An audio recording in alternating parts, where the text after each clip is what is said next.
জয় হিন্দ। The joy of education চ্যানেলে আপনাদের সকলকে স্বাগত জানাই। রাজ্যের মহিলা চাকরি প্রার্থীদের জন্য একটি খুবই সুখবর রয়েছে। সেটি হলো প্রায় 1900 পদে অঙ্গনারী কর্মী ও সহায়িকা পদে নিয়োগের বিজ্ঞপ্তি প্রকাশিত হতে চলেছে খুবই তাড়াতাড়ি। কবে কোথায় এই নিয়োগ হবে সবই আজকে সেই নিয়ে বিস্তারিতভাবে জানব। তার আগে বলে রাখি, আপনি যদি চ্যানেলে নতুন হয়ে থাকেন তাহলে চ্যানেলটি অবশ্যই সাবস্ক্রাইব করুন, যাতে জব রিলেটেড বা কোনো ইনফরমেটিভ ভিডিও পোস্ট হলে সেই ভিডিও সবার আগে আপনার কাছে পৌঁছায়। তো আজকে ভিডিওর যে মূল বিষয় হলো সেটি হলো পশ্চিমবঙ্গের মহিলা চাকরি প্রার্থীদের জন্য একটি সুখবর রয়েছে। সেটি হলো বিভিন্ন অঙ্গনওয়াড়ি কেন্দ্রে নিয়োগ করা হবে প্রায় 1900 জন মহিলা কর্মী। উত্তর 24 পরগনা জেলা প্রশাসনের পক্ষ থেকে অঙ্গনওয়াড়ি কেন্দ্রের সহায়িকা এবং কর্মী পদে নিয়োগ করা হবে বলে জানা যাচ্ছে। জেলা প্রশাসন সূত্র মারফত জানা যাচ্ছে যে কর্মী এবং সহায়িকা এই দুই পদ মিলিয়ে মোট 1900 পদে মহিলা কর্মী নিয়োগ করা হবে।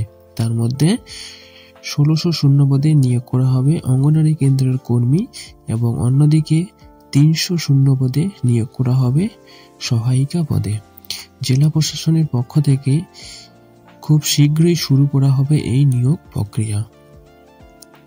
সর্বশেষ পাওয়া খবর অনুযায়ী উত্তর 24 পরগনা জেলা প্রশাসনের তরফ থেকে এ মাসের শেষে অথবা ফেব্রুয়ারি মাসের প্রথম দিকে এই নিয়োগ সংক্রান্ত বিজ্ঞপ্তি প্রকাশিত হবে বলে জানা যাচ্ছে। বিজ্ঞপ্তি প্রকাশের পর কমপক্ষে 25 দিন অবধি আবেদন করতে পারবেন আগ্রহী প্রার্থীরা। গ্রাম এবং শহর দুটি স্তরের অঙ্গনওয়াড়ি কেন্দ্রগুলিতেই করা হবে এই নিয়োগ। এই নিয়োগ কমিটির চেয়ারম্যান হলেন সংশ্লিষ্ট এলাকার জেলা প্রশাসক। রাজ্য সরকারের তরফ থেকে এই নিয়োগ স্বচ্ছভাবে সম্পন্ন করার জন্য একটি পোর্টালও খোলা হয়েছে।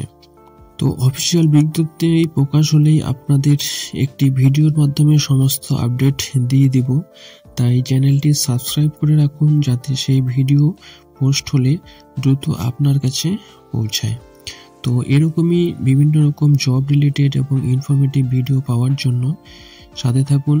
ভিডিওটি এ পর্যন্তই রাখছি, নেক্সট কোনো ভিডিও নিয়ে আবার আসবো। Thank you. জয় হিন্দ।